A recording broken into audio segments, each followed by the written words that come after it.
میرے پیارے آقا صلی اللہ تعالی علیہ وسلم کے پیارے دیوانوں، اب آئیے سیدھے راستے پر چلنے کے لیے کیا چیز اختیار کرنی چاہیے؟ کس کو اللہ سیدھا راستہ عطا کرتا ہے؟ کس کو پروردگار جل جلالہ اس راستے کا مسافر بنا دیتا ہے جو سیدھا راستہ ہے؟ تو قرآن نے واضح لفظوں میں کہا ھدی للمتقین۔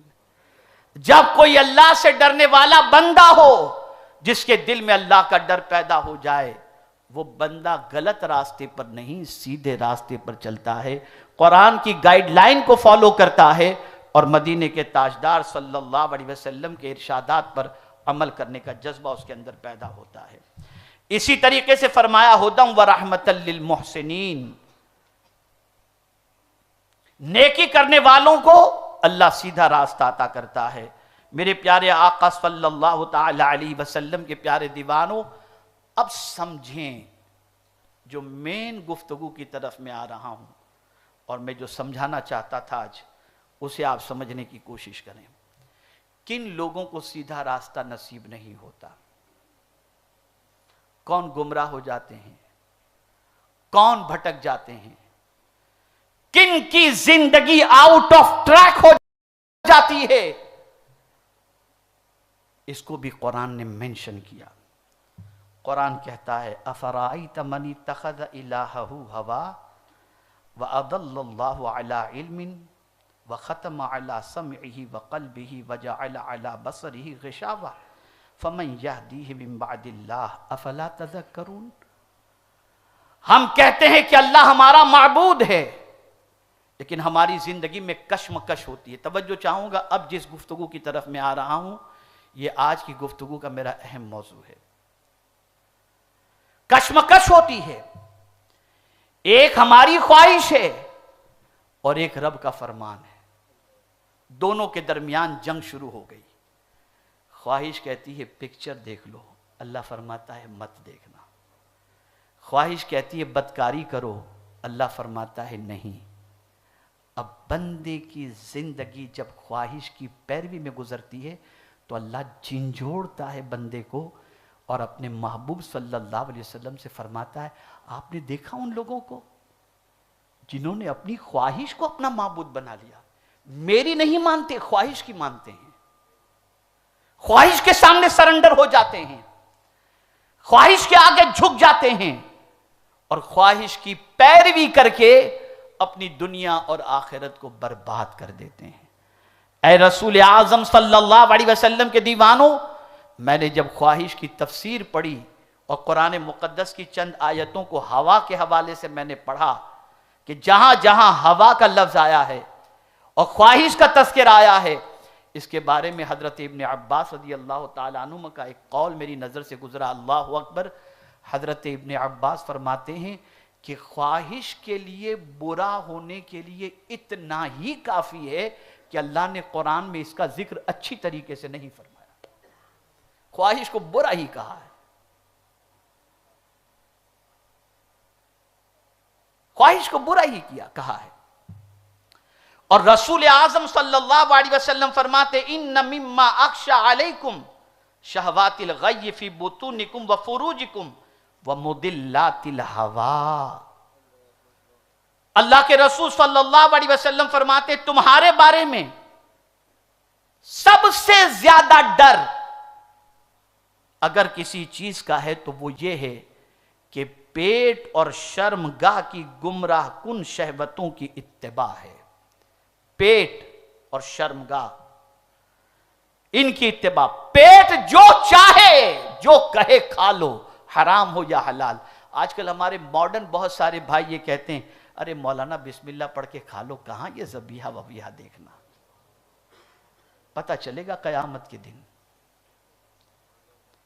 حضور جانتے تھے اس چیز کو، آقا کریم صلی اللہ علیہ وسلم کے علم میں یہ بات تھی، اسی لیے پیغمبر رحمت صلی اللہ علیہ وسلم نے فرمایا میں اگر تمہارے بارے میں کسی چیز سے سب سے زیادہ ڈرتا ہوں تو وہ دو چیزوں کی شہوت، گمراہ کن شہوت، ایک تمہارا پیٹ اور دوسری تمہاری شرمگاہ۔ جس طرح سے انسان اپنے پیٹ کے بارے میں یہ فکر نہیں کرتا کہ حلال اتار رہا ہے یا حرام، ایسے ہی اپنی شرمگاہ کے بارے میں بھی اب فکر نہیں کرتا، جہاں چاہتا ہے بدکاری کر کے اپنی تسکین کو حاصل کرنے کی اور گناہوں سے لذت حاصل کرنے کی کوشش کرتا ہے۔ زنا عام ہو گیا، بدکاری عام ہو گئی، ڈوب رہا ہے پورا معاشرہ بدکاری کے اندر۔ بہت سارے ایسے بھی ملیں گے جن کی زندگی کے اندر اگر آپ دیکھیں تو 55 سال کی عمر ہو چکی ہوگی، لیکن اب بھی ہری ہری انہیں سوچتی ہے اور اب بھی گناہوں کے راستوں کی تلاش میں وہ ہوتے ہیں، بھول گئے ہیں کہ ایک دن اللہ کی بارگاہ میں انہیں کھڑا ہونا ہے۔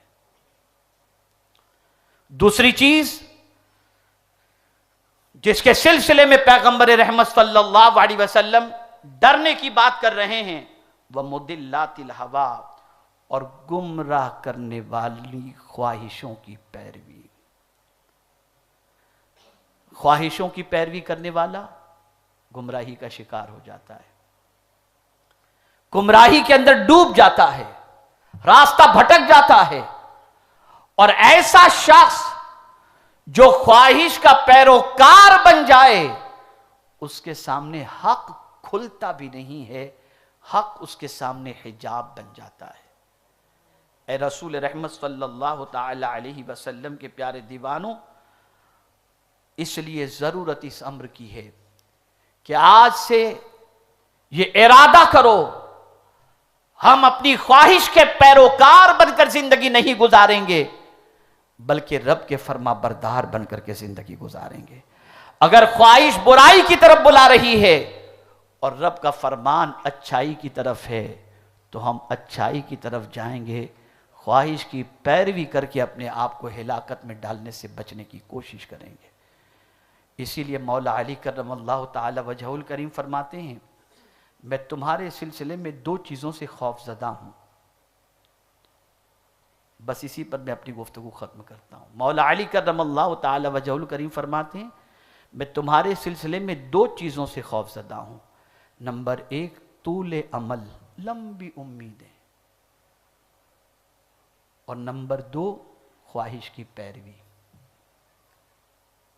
لمبی امیدیں، یہ ہو جائے گا، ایسا کر لیں گے، ویسا کر لیں گے، اس طرح سے کر لیں گے، ایسا ہونا چاہیے، ویسا ہونا چاہیے۔ ناجائز جتنی بھی امیدیں، جائز امیدیں کوئی پرابلم کی بات نہیں، ہم ادارہ بنائیں، ہم یہ کریں، ہم مسجد بنائیں، ہاسپٹل بنائیں، اسکول بنائیں، یہ ساری چیزیں اچھی چیز ہے، لیکن دنیا کے سلسلے میں لمبی امیدیں لگا کر کے بیٹھنا، یہ طول عمل انسان کو آخرت فراموشی کا شکار کر دیتا ہے، اور خواہش کی پیروی انسان کو تباہ کر دیتی ہے۔